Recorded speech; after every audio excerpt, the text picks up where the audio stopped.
This conference will now be recorded. Okay, so somebody just said to thank you, whoever did that. And I'm going to take a minute to transition to your presentation. And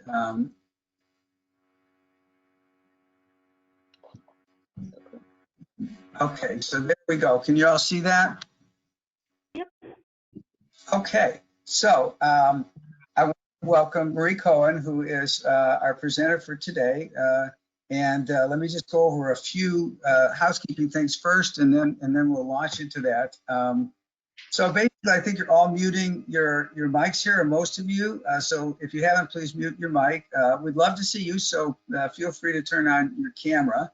But if you'd rather not, or you've got, like you're at a busy intersection or something, then, it's fine to turn it off. But we do like to see people. I think most people by now are familiar with how to use the chat function.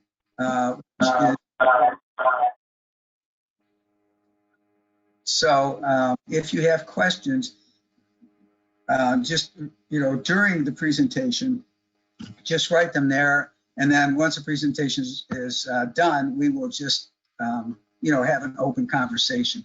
So these presentations generally go 20 minutes. I think with Marie, it might be a little longer because, as many of you may know, this is the first of a 3-part series on COVID-19 and the impact on children who are, suffering treatment. We have 2 more coming up. And I, just recommend that you just look at our website, or if you get the blog, it'll be shown on the blog at the bottom each week. We have 3 people who are doing work at the national level on child welfare things and really focusing on the impact of COVID on children in the system. And so I think it's a pretty exciting group, and I think you'll find all 3 webinars to be really stimulating. So the format is presentation, then lots of time for discussion or Q&A. So we'll, once we get to that, sometimes people are taking a little time out of their work day and they just want to see the presentation. So it's fine if you do that and have to get back to your job. And then everybody who wants to stay for the conversation, please do it. And I would say also, if you just want to know more about Safe Passage, or you want to think about volunteering, or you want to make a donation, you just go to our website at safepassagemn.org. So with that, Aviva and Stefan, did I forget anything? We see nods, shaking nose of the head. Okay, and we're recording. So I just want to introduce Marie. I was saying to Marie before that Marie does the Child Welfare Monitor, which is a blog that she is the creator of and sole author, I think most times or all times. And I have found it to be the most useful and helpful blog and publication that's out there. There are, kind of online newspapers that focus on child welfare issues and so forth. But what distinguishes Marie is she will take an issue or a case, in particular case that involves, say, child fatality, and she will just dig it out. It's an investigative reporting type of approach, if I can say that. I don't know if you would characterize it that way, but it's like reading a New York Times article that people spend a lot of time on, right? And stuff always checks out. I'm always careful about checking, making sure, well, the fact checking, links to the things that you wish you had links to. So I recommend that you consider subscribing. So you just have to Google childwelfaremonitor.org, and I think you will find her. And if you have any trouble, just contact us and I'll get you the link. So one of the things that Marie did that got us thinking about this webinar is a kind of a survey, or just looking around the country and see who is doing what in terms of dealing with issues that come up because of COVID. And the biggest issue, of course, is that children that normally would be being seen by someone, a medical person or a child care worker or a teacher, and would get reported to child protection because there are concerns about their safety or their well-being. They're not being seen. The national, when you look at different states, and I think Marie probably knows more of this than I do, but in Minnesota, they're saying 40% drop in child protection reports. In most states that I've seen articles on, is more like 50%. So these are kids that are hidden. Some of them are just, kind of off the radar because their family's not very engaged in the schools and whatnot. But some of them are locked in with predators or in really terrible situations that we don't know about. Um, so Marie did some just a survey or talking to people around the country, or looking at articles to see who's doing what to address that problem. So I think that's why we wanted to have her come. And so Marie's going to share with us what she's found, and she's updating it continually. So some of the stuff that originally I zeroed in on is hasn't worked out, but she's found new stuff. So with that, I would just say take it away and let me know when to go to the next slide. So I give you Marie Cohen. Oh, okay, great. Thank you so much, Richard. I really appreciate this invitation. And I feel very kind of humble, if not an imposter, because I feel like all I do is I sit here and I look at, articles from around the country, and I talk to people sometimes, but I have a feeling from the list that I saw that most of you that I'm talking to are actually doing this. You're actually out there protecting children. So I feel like you probably know a lot more than me, but I am just trying to get a grip on what's going out. What is going on out there. And one of my favorite resources is a wonderful publication from the Child Welfare Information Gateway called Child Welfare in the News. And every day they have a whole bunch of clippings, and that's like my main source. So anyway, that was just a little digression, but thank you for having me. Yes, I'll be talking about child protection in the time of COVID, what we know and what we can do. And I was kind of going back and forth with Richard a little bit. He really wanted me to come and talk about what we can do, but I felt like we had to talk first about what we know about what's going on, and then get into what we can do. So he just told me, I just found out about the 40% drop in Minnesota, because that was one of the 11 states that I didn't have a number for. So thank you, Richard. Anyway, all right, now we can go on to my first substantive slide about what we know. I was not able to figure out how to change the slides, so I've got my lovely assistant here. Now, Rich, are you changing the slide, or is something going wrong here? I'm changing the slide. Did you want me to change it? I was just replying to it. Yes. There you go. Okay. So here's what we know from my search of, and it was, again, mostly newspaper clippings.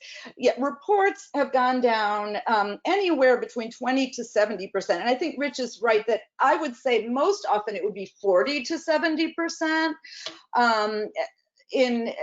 I just collected articles from either from states or from counties that have county run programs like Minnesota does, I think. But it, as I say, often 40 to 70% decline or drop in child abuse hotline calls, which is, and I had collect data from 39 states in the District of Columbia, and I was gonna say, and Minnesota was not one of those states. I could not find any, I just Googled it yesterday, Minnesota drop in child abuse reports. It seems that nobody in the media covered it, but obviously Richard has his sources. But the 40% is kind of, that's kind of very normal, maybe even a little lower, a little bit below average, but it's a number I've heard a lot. Okay, so we can go on to the next slide. Okay, so what's going on? That sounds like maybe it's great news, right? No, fewer child abuse reports. Isn't that what we all want, right? And I'm using this CAN for child abuse and neglect from now on. Yeah, so obviously the answer is no. This is a quick slide. We can go on to the next one. So because we actually, and I'm sure this is not news to anyone on this webinar, most people suspect that child abuse and neglect have been increasing, not decreasing like the reports. And hopefully, I mean, this may be no news to anyone, but there's so many different reasons you would think it would increase. We know from research about disasters, like both natural disasters and economic recessions, that data shows that abuse and neglect tend to increase. We know, just as a matter of common sense, stress is definitely is definitely correlated with abuse, and so Stress, we all know about that, right? Stress of job loss, stress of being worried about your health, having people in your family die, friends dying. Social isolation is another risk factor, and we know that people are being isolated. Related to that, families are being cooped up in small spaces. Parents who are not used to being with their kids all day, that's definitely a risk factor. And then that's kind of like on the flip side of that, being cooped up might lead to abuse, but if you have to go to work and leave your kids, then that might lead to neglect if they're just leaving them alone or leaving them with someone who's not qualified to take care of kids, or leaving them with someone who's abusive. So these are all reasons to think that abuse and neglect increased, but we actually don't have any data. We can't say it did or it didn't. And even you know, there were a lot of media articles that were quoting various, and I'm sure you guys have all seen this, children's hospitals that said, oh my God, in 1 month we got as many cases as we got in 3 months or in 6 months. But these were all anecdotal, and they were in a few places, but nationally we just don't have that because no one collects data from emergency rooms or children's hospitals. And then the most recent article I read actually was an AP article, but it was in your paper, the Minneapolis, I just blanked, Journal Sentinel or whatever, and it was an AP article, but it said, they quoted a pediatrician who talked to like 18 colleagues at children's hospitals around the country, and she's a child abuse pediatrician. She said they didn't see the onslaught of abuse they expected. So we just don't know. That's a long way of saying we don't know, but we certainly, as a matter of common sense, think that it would increase. So we can go on to the next slide. Yeah, so why, oh yeah, sorry about that. Yeah, so why would it, and you guys probably, excuse me if you know all of this, why then, if child abuse and neglect might have increased, why would the reports go down? Well, look who makes them, right? And so education personnel, teachers and counselors and whoever else, make 20% of the report. So obviously when schools were closed down or still are closed down, even if it's virtual, it's going to be, they're going to be less likely to be concerned about something and to report it. The next largest source was legal and law enforcement personnel. I would think that we just don't know. I would think that they might now be a larger percentage of the reports, but still people are out less and maybe seen less. So social services personnel, again, people going out less, maybe some of these services maybe now online. Medical personnel, that's a big one because we know that people haven't been taking their kids to their routine physicals. So medical personnel are not seeing the kids. And then we can go on. I think another one that's interesting, like other relatives are pretty important. Other relatives besides the parents are an important source, but people aren't seeing their extended families as much. So of course the abuse and neglect reports have gone down. I mean, that's not a surprise given who makes the reports. Okay, we can go to the next slide then. Oh, next slide, Rich. Okay, oh, sorry about that.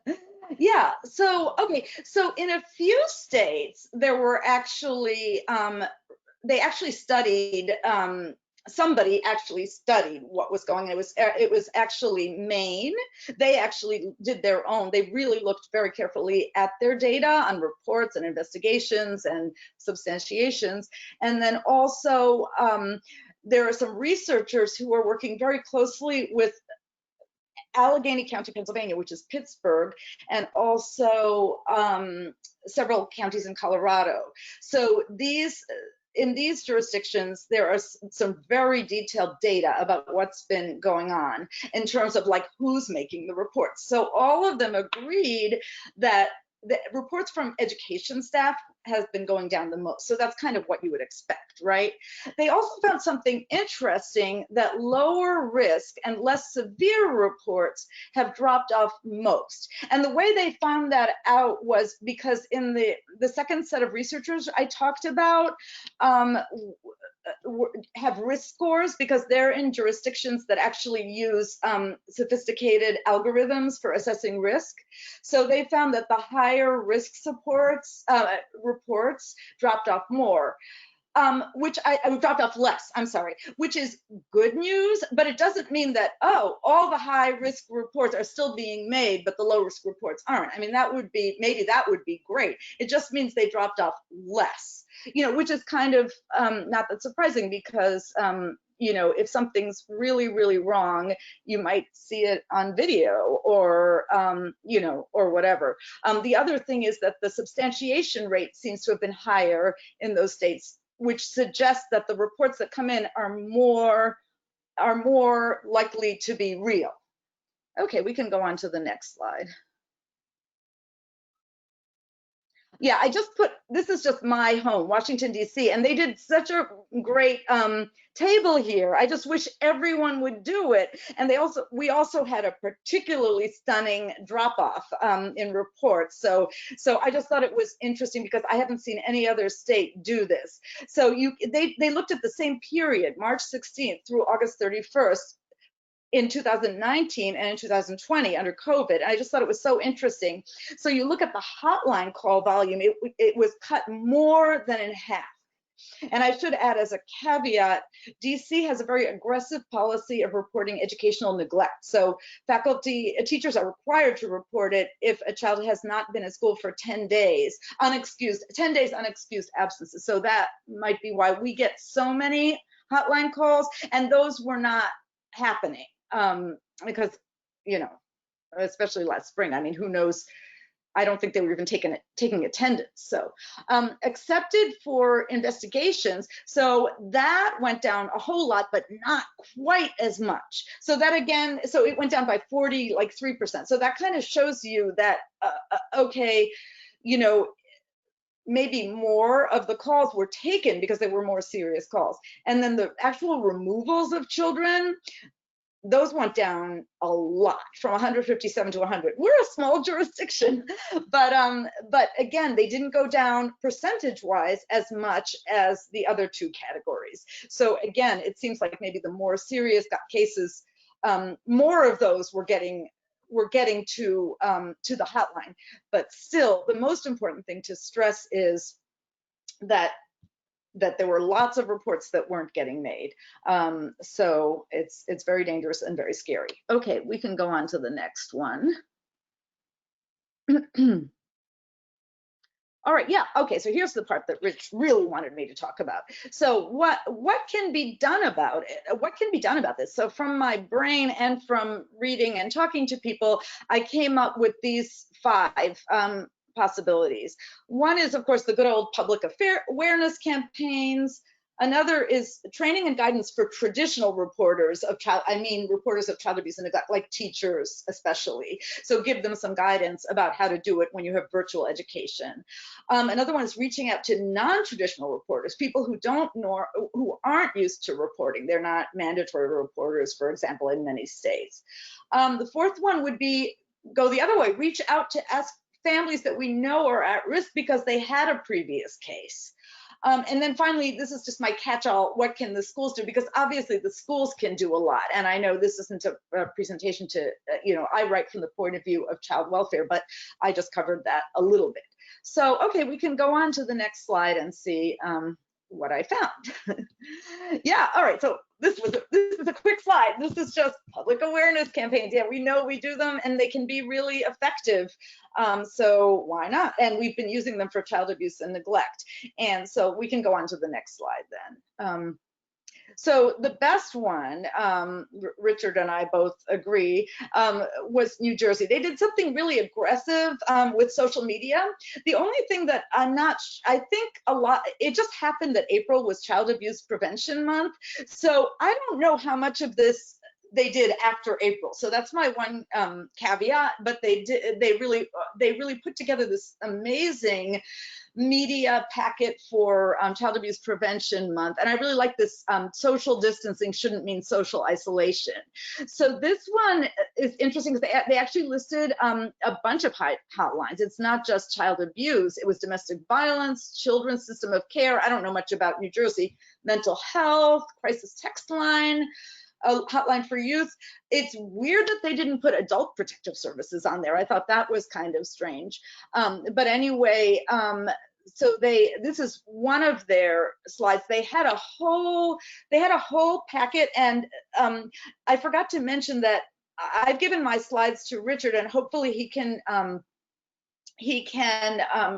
distribute them to anyone who wants them. And all the links are here, so you can find these, and you can find all of these and tailor that. I'm sure New Jersey wouldn't mind if those were used by other jurisdictions.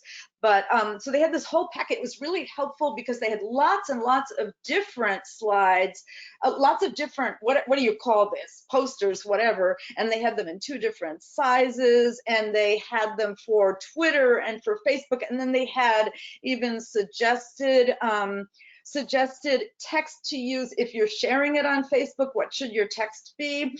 And we can go on and look at the next one now, which is another one from New Jersey. Yeah, this one I just found on their Facebook page. I was surprised they hadn't seemed to have gotten on Twitter yet, but this is one that they just recently shared. And they say in New Jersey, everyone is a mandated reporter, and they give the phone number, and they say if you believe a child has been abused or neglected, you have a legal obligation to report it. And they've been doing some neat things. Like, I think I found this they used nextdoor.com. They posted on that, this listserv that works in all different neighborhoods. Yeah, they posted it on Facebook. They and then they shared it with all their partners for them to post. So I think they did a really good job with their social media campaign. I have no idea how effective it was, but they also had a lot of them. At first, in my first draft, I had a lot of them because they were so good, and I took them all out, but you can find them on this link. But they had different, I still don't know if posters or flyers is the right word, but they had different ones where they mentioned the different signs of abuse, and it was just, and then they had some targeted to teachers and counselors, saying that their role was so important, and so it was, I think theirs was like the best one I've really seen. So okay, we can go on to the next slide. Yeah, so then the second on the list was helping teachers and other traditional reporters to identify child abuse and neglect in a virtual environment. So they could be doing that by training or by providing materials. And that also has been a really common approach that both jurisdictions and also nonprofits have been doing. So we can go to the next slide now. Okay, so so this one was nice. I liked this one. It was from Child USA, which is a major nonprofit that works on child protection issues. So they did this really nice tips for teachers on child welfare and online safety. And I like it because they're looking at food, physical safety, and online safety. And then they have questions to ask and what to look for. And they have it for elementary, middle, and secondary school. So I thought that was helpful. I have the link here. I just posted this particular part because they were talking about establishing for elementary school kids, establishing like a system of either hand signals or like color, or like something with colors of how safe they feel, to indicate how safe they feel, or like a checkbox. Send a different color heart that means how, a different level of safety. So they have ideas like that, and then ideas about like what to look for. Like if you say, what did everyone have for breakfast today, and they don't enthusiastically share what they had, maybe that's an indication. So I think it's pretty helpful. It's Child USA. Okay, we can go to the next one. Okay, yeah, this one now, I forget, I'm getting old and I'm getting forgetful about names, but you guys will be hearing from the person who's responsible for this, who is I think the executive director of this Zero Abuse Project. And it was actually Richard who told me about this. And I thought this was really, really interesting because this is actually tips for multidisciplinary teams. And those are the teams that work out of the child advocacy centers.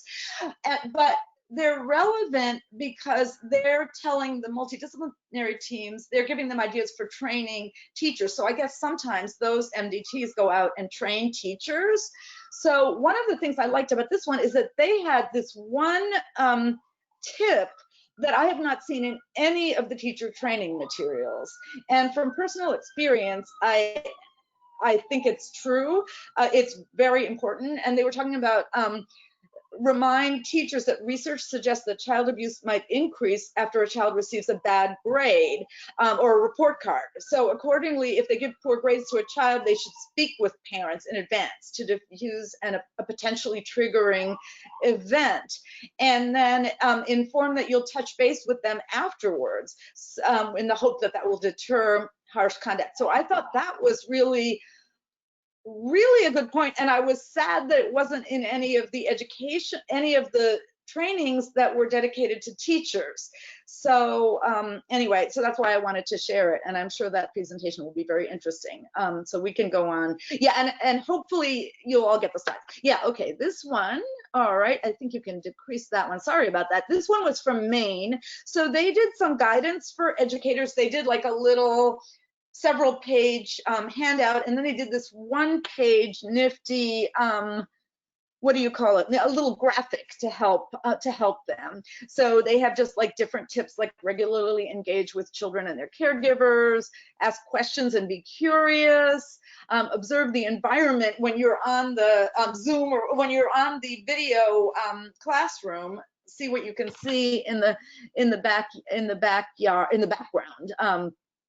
My friend, who's a teacher in Arlington, already told me that she saw a parent like yelling in the background, and obviously you can't make a call because of that, but my friend does report to she reports to the school social worker, and who keeps a record of things like that. And if things sort of pile up, maybe she will make a call. And then it gives you the what to do when a child discloses, how to report, what resources are available. So I thought that was kind of helpful. And I'm sure that there are a lot more than yeah, and here's no, that's good, Richard, you were right. Yeah, so this was, again, from my home from DC. I recently found out that they also did an FAQ on assessing safety in a virtual environment, and they had some good points like, look for direct signs of abuse, but also look for changes in participation. Children who go silent, suddenly they're not there, or their experience deteriorates, or you see a lot of chaos in the background.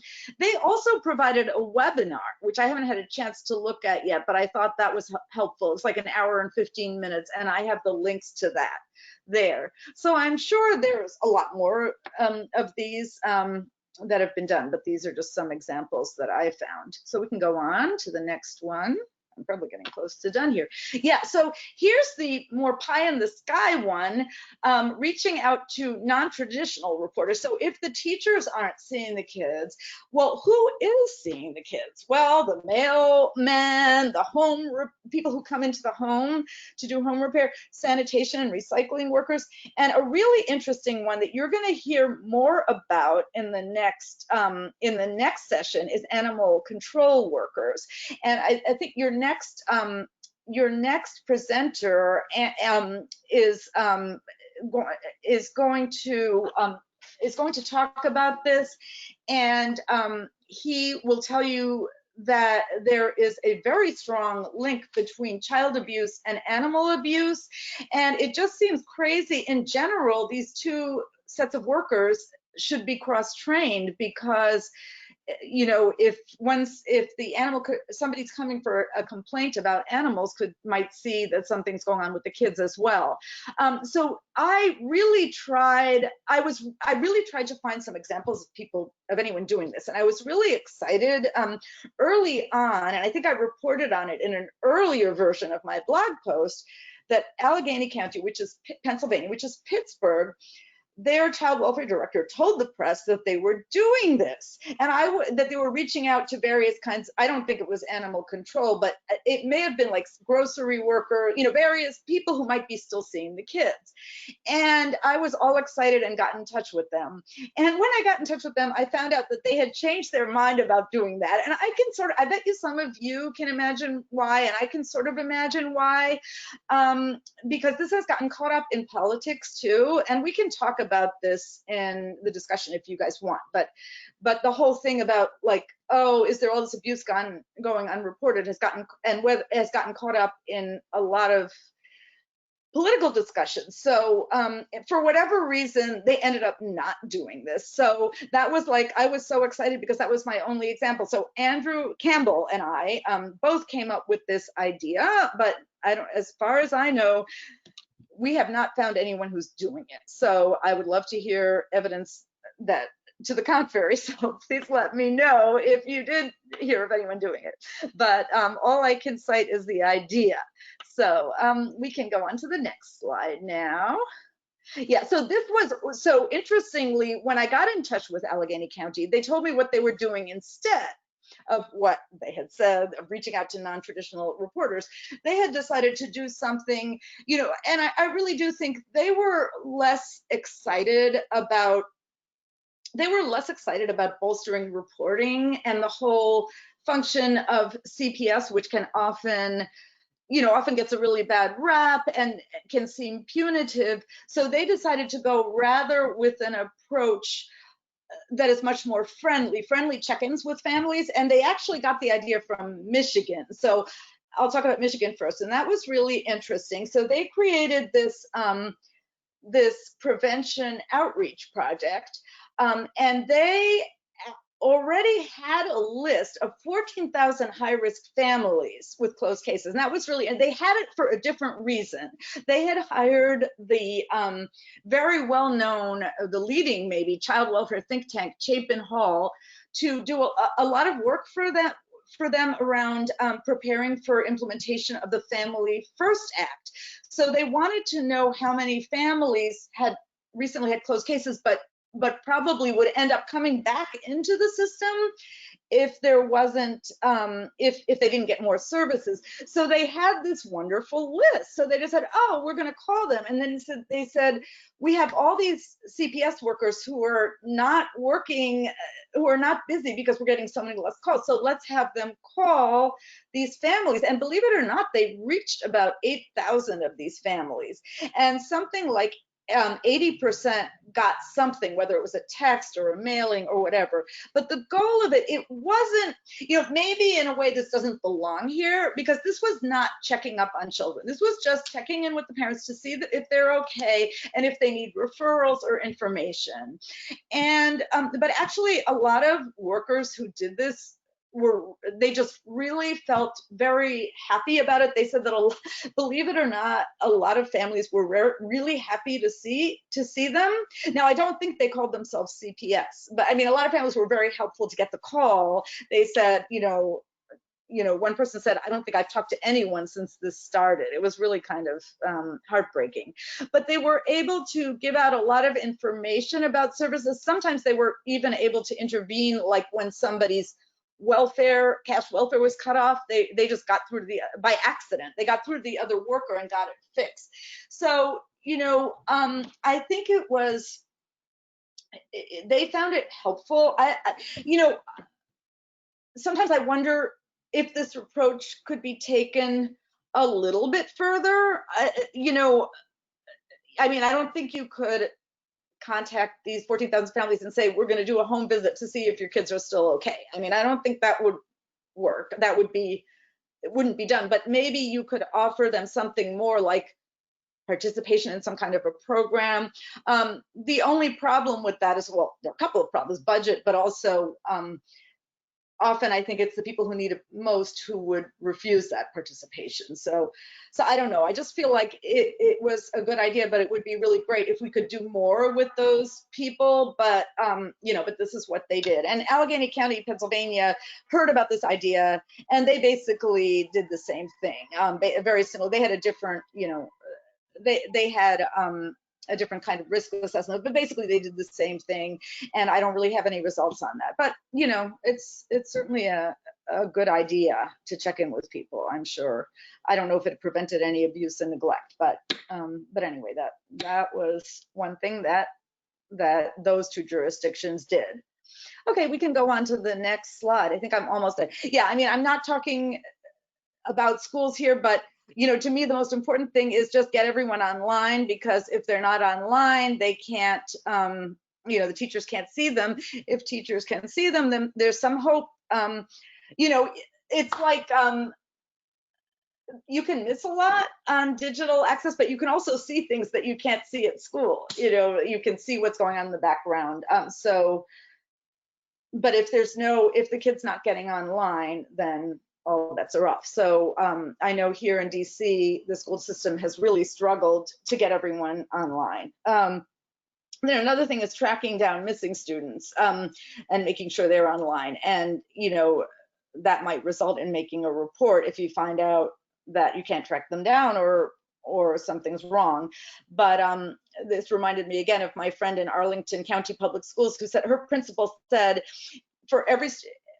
they need to identify every student who's absent every day and report it to the front office by noon, and someone is going to check up on that student. A non-teacher is going to check up on that student and find out why they're not online, and if it's something technical, they're going to resolve it.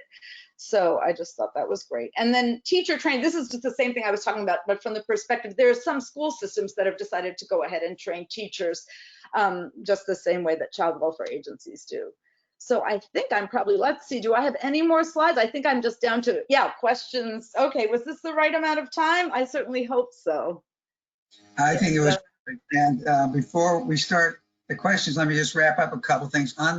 In terms of the presentation that Marie just gave, we will post it on the website, but I don't know exactly where.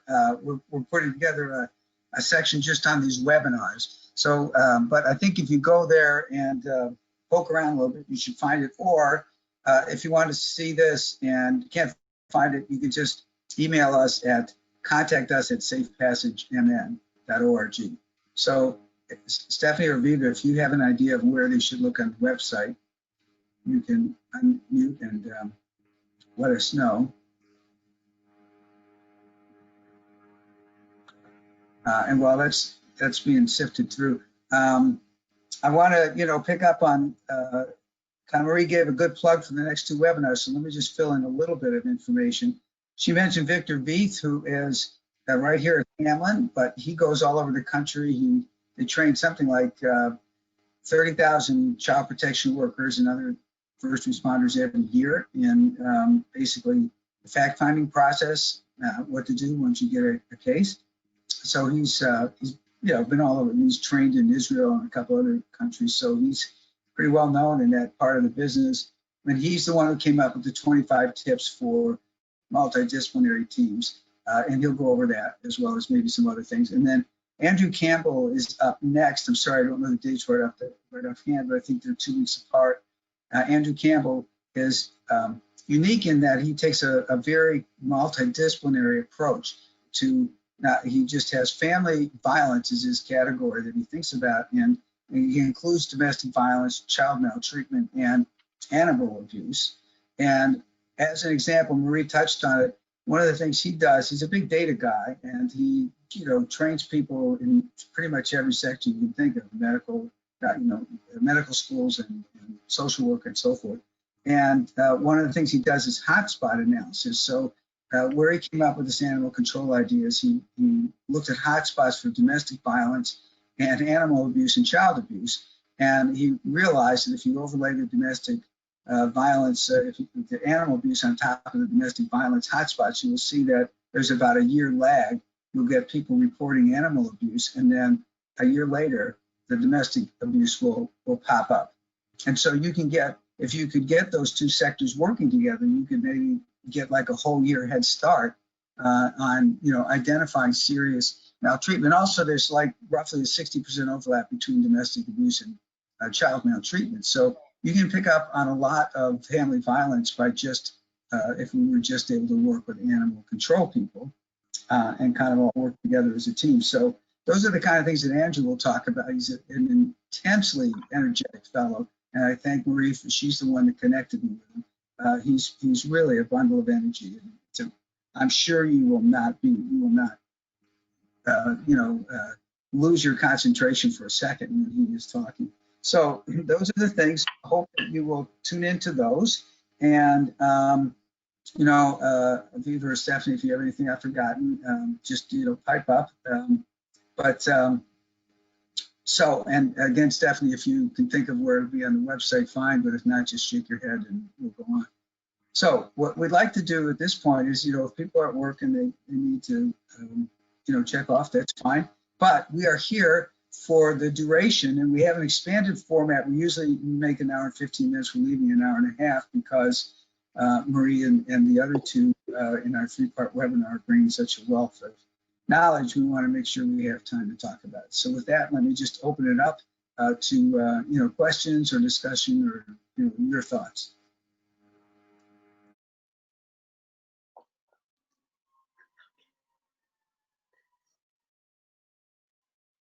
Well, if no one has comment, and maybe you can elaborate on any thoughts you have about this. But it's been reported in some of the articles I've seen in the local newspapers about during this coronavirus time, an increase in alcohol use and drug use and domestic violence. In talking to one of the officers, my local police department here, they confirmed that. And kind of a parallel thing, the community I live in has a municipal liquor store, and in talking to one of our city managers, good news for revenue is that the community municipal liquor stores sales are way up. Wow. And so we know historically that there is a connection between drug use, alcohol use, and domestic and child abuse and neglect. So just like I say, a few pieces of information that I've gleaned, and just curious what your thoughts might be. I've heard the same thing, but I don't have any more specific information than you have. But I've definitely heard, I've heard that domestic violence calls are up. I have heard that drug and alcohol abuse is up. I've heard that opioid overdoses are increasing in a lot of places that have that problem already. So I've heard all of that stuff. I don't have like any citations to anything, but I've definitely heard that. And yeah, domestic violence.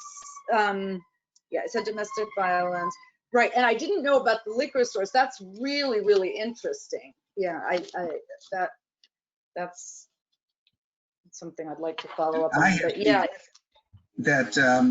and I don't have it at my fingertips. But I've seen a number of articles that basically say domestic abuse hotline calls are up 40%, and they sort of say they're up 40%, and child maltreatment reports are down 40%. And since they often, as I say, there's a 60% overlap, so they're happening in the same household. So that's, people can self-report domestic abuse. The other thing that Andrew Campbell will talk about is, I think he said the average number of times that there's a domestic abuse, situation that a person is experiencing is 15 to 25 times before they make the first call to a hotline. So that sort of goes with the fact that there's a 1-year lag between a neighbor who will report, I think it's also interesting that a neighbor will report animal abuse, but only 8% of reports for child abuse come from neighbors. So it question, people, this kind of goes with the whole conversation about people really don't want to meddle in other people's families, but they'll meddle with their dog. It's like the standards we have sometimes are, you have to ask, well, where's, the compassion for the animal should be matched by compassion for the kids. If you see something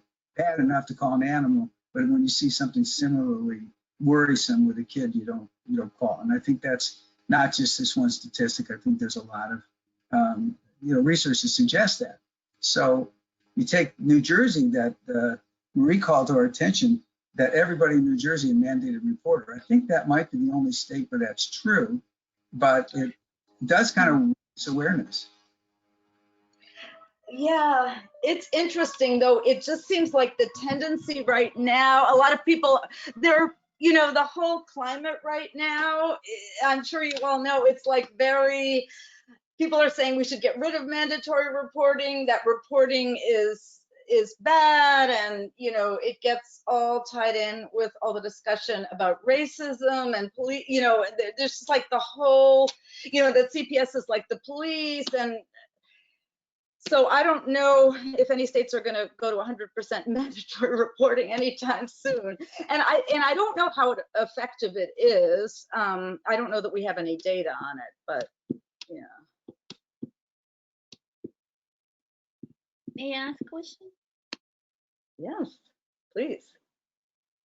Yeah, the question, I hear that you're doing investigate what about the cases who already reported to the CBS and the CBS mishandle it and jeopardize the child's safety? How can we help the kids with that? Oh my God, that's just a huge, I mean, yeah, that doesn't really have any, well, I was going to say, I don't know any, that happens all the time, whether we have COVID or not. It may be more likely to happen now because of the need to, I don't know how thoroughly CPS workers are doing their investigations, whether they're trying to like see people outside, they are definitely, I think in most or all places, they are going out to homes, but with the need for PPE and safety and all that. So maybe it's more likely that they make mistakes now. But what I'm trying to say in a long-winded way is the problem of CPS making that sort of mistake is a long-standing problem and isn't particular to today's topic. So I don't know how much I should get into that, but that's like one of my main interests and one of the main things I write about. And I still haven't come up with the answer for that. It's just a combination of things like caseload. I do think that they generally have caseloads that are too high, and maybe they're not trained well enough, and maybe they're not paid well enough, and maybe they're not, the qualifications required are not enough, and but maybe there are also things that are wrong with policy in a state or county that might be sort of stacking the deck in favor of parents. So if children say something but then they retract it, then that the case is dropped. So there's so many things, but I don't know that I should say more than that in this conversation, whatever you think, Richard, but it's kind of aside from the COVID thing. And I don't know specifically about how COVID has affected the effectiveness of CPS, but I do think that's a good question, because there have been articles in various places saying CPS is not doing enough, is not as effective in times of COVID. But I don't think we've heard anything yet. I don't think we've heard about any cases where they missed something or whatever. I don't know. If anyone else wants to chime in, or if Richard wants to chime in, that might help. Right, well, if somebody else wants to chime in, that's good, but I think it's such a general question as to when does child protection make mistakes and in which direction. I don't think there's a lot of research on it, because it can be making mistakes in both directions, as we know from of the famous fatality cases where kids were reported 10, 15 times and nothing was done and then they were killed. So it kind of is in both directions. I guess I would say generally speaking, from my years in government management, that when a system is not in good shape, then bad things happen in all directions. There's inconsistency in practice. And I don't think that every county has inconsistent practices. I don't think every state has inconsistent. I think some are, really well run and some not as well run. So you almost have to get down to the individual case before you can say, well, this was or was not done well, and was it done poorly, at the expense of the child or at the expense of the parent. I just think, generally speaking, if you read dozens and dozens of cases, you're going to find you're more worried about children not being responded to or being responded to after a long delay than those are going to be the cases that you feel are, you know, in the majority, which doesn't mean it doesn't work both ways. So that's all I want to say. I do have some information that if you want to go to the website, the recording of this will be posted on the website under the tab that says attend. And I haven't yet pinned down whether the slides will be there as well, but that's a good place to start. So go to safepassagemn.org and go to attend, and it'll have the September 30th webinar, and you click on that. And you can get the probably tomorrow.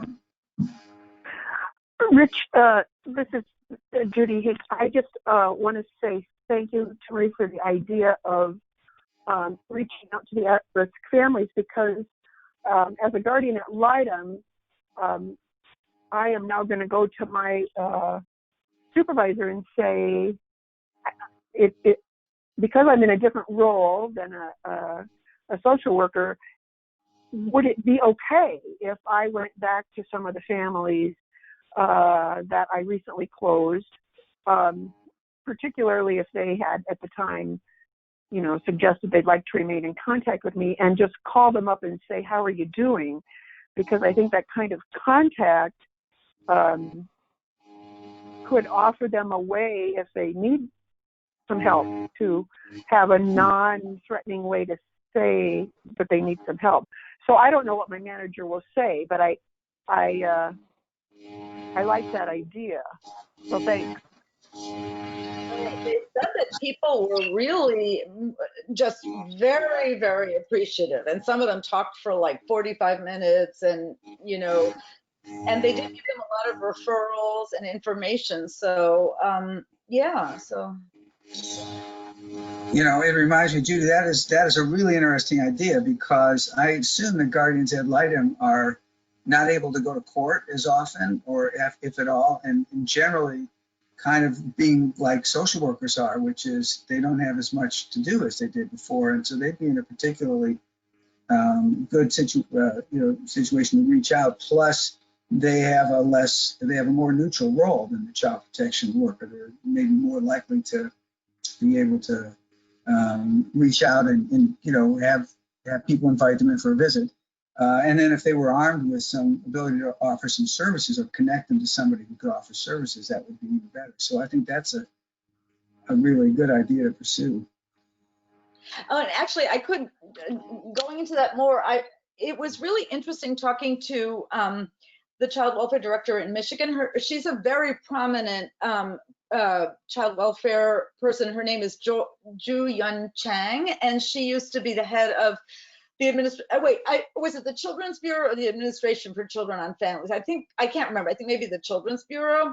And so she's a very high-powered person. But she's also very, like, she's kind of, I would almost say, anti-CPS, and she's kind of with the whole, you know, family preservation.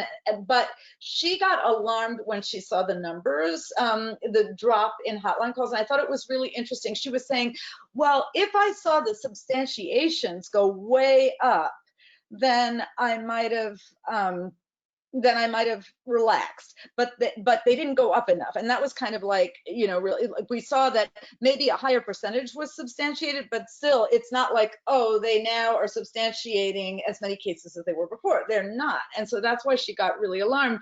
And I really liked, even though that's kind of not her ideological orientation, so I really liked that. And I also really liked the way she said, well, we had all these CPS workers with nothing to do, so why don't we use them for this? And, you know, I think that was a really good idea. May I ask any specific work regarding child sexual abuse prevention, especially during COVID? If that child, you know, most of the child sexual abuse happen, the abuser live within the family. If Right, Right. I'm not an expert in that, but I have seen a lot of. I know that two of the organizations I mentioned, Child USA is very involved with that, and then the one Victor Vieth's organization. I just blanked on what the name of that is, but Stop Abuse Now, right? Zero Abuse Project. Zero Abuse Project, right. So they're really involved. So you could probably ask him about that. But I know, to me, it's kind of like all the same things. I mean, it's the same.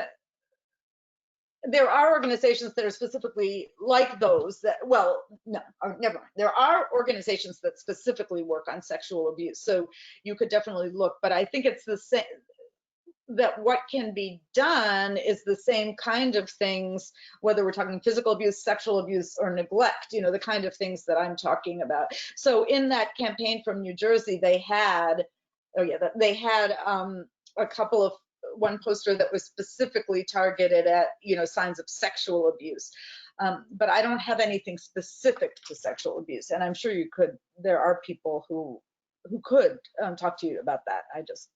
I don't have anything to add to that. I can always ask let's see. If no one else has questions, I can ask. I have questions, although I don't know if there are many people left to answer them, but are there any other questions? Okay. I was just curious, can people on this call tell me that, like, I tried to find out what was happening with the schools in Minnesota, and it looked like in the Minneapolis, St. Paul, the schools are still virtual. Is that right? But that in other areas, some of them are doing a hybrid model or maybe even fully open? I don't know if anyone can answer that for me. Nobody? Nobody knows? Public school are mainly virtual. Some private school are not, which I see it like, but in the same district. I don't know how, but that's what I got to learn. Yeah, we have that. That's true here too. Yeah, there's some public. Yeah, each district is making its own decisions. I know that one of my families that I talked to today, they are going back to, the little guy is in first grade, and they're going back to in class October 19th, I think she said. So each district is making their own decision based on the governor's guidelines of the prevalence of COVID in their district. So you have every combination going on in Minnesota. Right. Yes. Right. Well, I asked because I'm really curious. I'm assuming there's going to be there's going to be a big jump in hotline calls in districts where schools reopen. And I know I read that this was happening somewhere in Florida. It might have been one particular county. And I have spent hours trying to find the citation for that because I was going to mention it here and I can't find it. But I know I didn't imagine it. But it'll just be interesting to see if that happens in most places and if CPS is going to be overwhelmed. I know people have been worried about that, but so far I don't know. So we do have one comment from Dean Swart that North Central Minnesota schools started open and recently switched to hybrid for 7 to 12. Okay. K6 is in person. So thank you, Dean, for that. And then I would say, I think it was today, there was a big article in the Star Tribune, which is the local paper here, Right.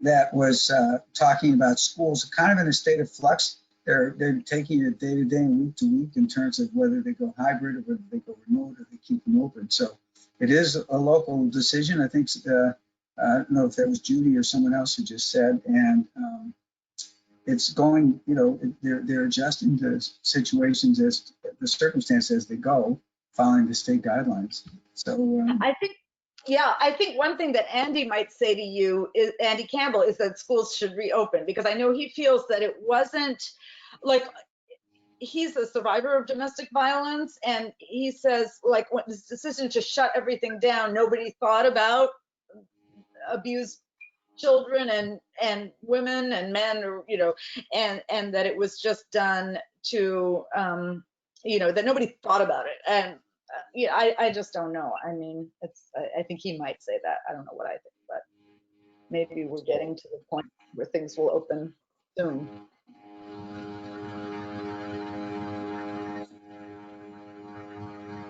I was going to make a follow-up comment on something you talked about earlier, which is that you couldn't find anything in Minnesota about the percentage of drop Yes. abuse report. Where I got that number from was a reporter from Channel 5 who was Oh, from Department of Human Services. But it's fairly common here to have a basic question like that you can't find information on anywhere. And so short of having an enterprising reporter who goes and digs it out, it's really helped us scout. It's really random what information you're able to get on a lot of important things. So, and that's because we have 84 local child welfare districts, and not a very what's the word I want? Let me just say that I've worked in 3 states where state supervised, locally administered, like Minnesota. And the other 2 states that I've worked in had much more, took much more hands-on approach than Minnesota does. And I don't know what that is. It's just an organizational culture. But there's a lot less in terms of regulations that people in the counties have to follow, that everybody has the same standards. There's a lot less kind of so that's just the culture of Minnesota, how it grew up. I don't know, but as a result, there's a lot of gaps in basic information compared to other states I worked in.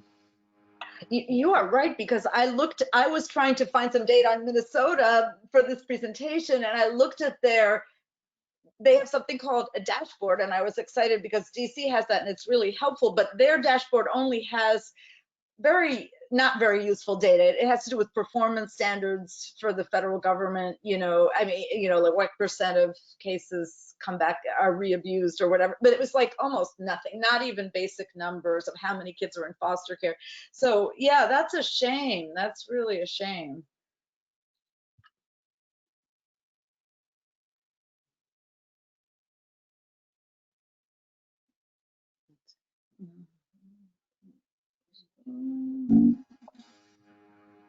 Well, I want to check and see if there's any more questions. Or Marie, did you want to ask questions? Do you want to delve in? I know. I think I thought I had more, but really that was my main. I was just curious about what was going on in Minnesota with the schools, but I didn't. I was just kind of curious about what people thought about the idea of the check-ins, but somebody already told me, and I like the GAL who told me that she would like to use that. I don't know if that'll be allowed, but I was curious if people thought maybe it would be better to do that in a more aggressive manner. But I don't know if anyone has anything to say about it. I would be interested. But Well, there is an ongoing discussion about, and Greg Gardner may have some things to say about this, but we have a program called Parent Support Outreach Program in Minnesota. It's fairly small, but the concept is not very different from what they did in Michigan, which is to call up and say, hey, I understand that, you've had some issues in the past, or however you put it, but I'm here to see if I can offer any help, any services. And there's a pretty good uptake on that. We did a survey with some University of Minnesota students about 6 or 7 years ago. We talked to all the directors of this program in the counties. Only 5 or 6 have it. And basically, if they're offering, direct support services like help with rent or food or, concrete stuff that people are very happy to see them. And they never said I'm from Child Protection. right. Which, but if you call up and say, I'm from Child Protection and I'm here to help, doesn't always, get you the warm response. So, I do think there is a role for reaching out in that way, but at least the experience here from those PSAP directors, and I think Greg, we've talked about this somewhat in a related way, is that it has to be clear that it's separate from Child Protection. Right. If you want to engage now, it's because when Child Protection comes in, you can still establish a trusting relationship and you still get things done, even though it's not a voluntary thing, but it is a different role, and it's hard to mix the two is what my gut feeling is. I know I've seen them work on both sides, but I've not seen anybody try to do both of them like they did in Michigan. So my feeling is it's hard to blend those two approaches. I don't know, Greg. Greg is a retired child protection supervisor. So if you had anything to add to that. No? Okay. All Greg, right. I'm excited though. Greg, do you have any other recommendations? I'm excited to be talking to a retired CPS supervisor. Are there any other things that I haven't mentioned that could be done or should be done? Not really. So this is something that Rich and I have talked about. I think maybe other states have done a better job of this. But I think one of the things that's lacking in Minnesota, kind of like what we were lacking on the national level, is some clear leadership direction from the state.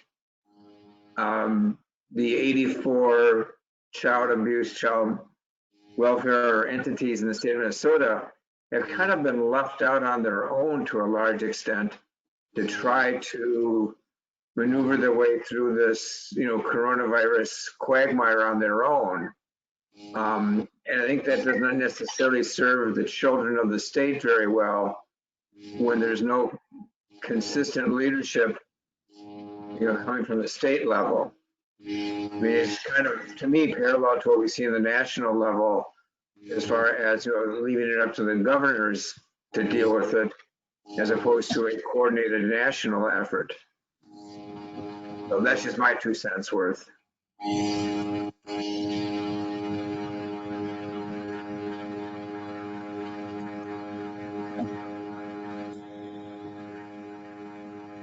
Well, I would just say, I understand that probably the slides will also be available at the same place. You just go to our website and go to the attend tab, and we'll try to put them up there. And again, you can always reach us by emailing us at contact@safepassagemmm.org, but or just email me or Stephanie or Viva, and we'll get it to you.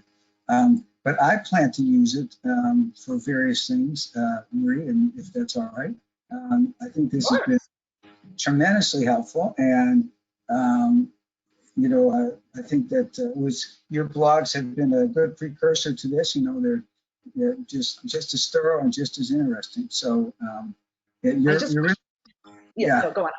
you're one of the few sources of this kind of investigative reporting just on child welfare issues. Once in a while, the Times will do something or the Post, but you do it on a regular basis. So, we all appreciate you're doing that. And I've come to really be able to use your material a lot. So you were going to say something, don't let me run on forever here. Oh, no, I was just going to say, I wish I had more to report, and, because I don't feel like there's a whole lot, and I think it's just a bad situation, I mean, it's just a bad situation having kids out of school. So there's no way to resolve it. There's no way to just fix it until kids go back to school. So you just have to. Yeah. So. Well, last call then for any comments or questions. Well, Marie, thank you so much. I know it's been a lot of work for you, probably more than you expected when you started. When you said yes, I'm glad you said yes before you knew what you were into. Well, thanks for inviting me. I appreciate it very much. Yeah, and we appreciate you too, and thanks a lot. So we'll be in touch as we go on, and maybe you. Oh, that's great. And you better go to. I mean, Andrew Campbell was one of the best speakers I ever heard in my life, and so that's why I told Rich. I mean, you should get him because he's amazing. So hopefully you won't miss it. That's I think the 14th, I believe it is. I think that, but look and make sure it's on the bottom of our blog every week, and it'll be on the website. So, she's right. I spent some time with him, and he's just a dynamic fellow. Okay, well, we will close it out, and thank you again so much, Marie. And thank you, everybody. There's one more comment. Just let's see. Oh yeah, and just want to say thank you to everybody for coming today, and we really appreciate your attendance. I think we had the largest attendance we've had so far, Marie, in your honor, so that is great. And thank you all for coming. So we will see you hopefully in a couple weeks. Great, thank you. Bye-bye. Okay. Oh, this is really, okay, Richard.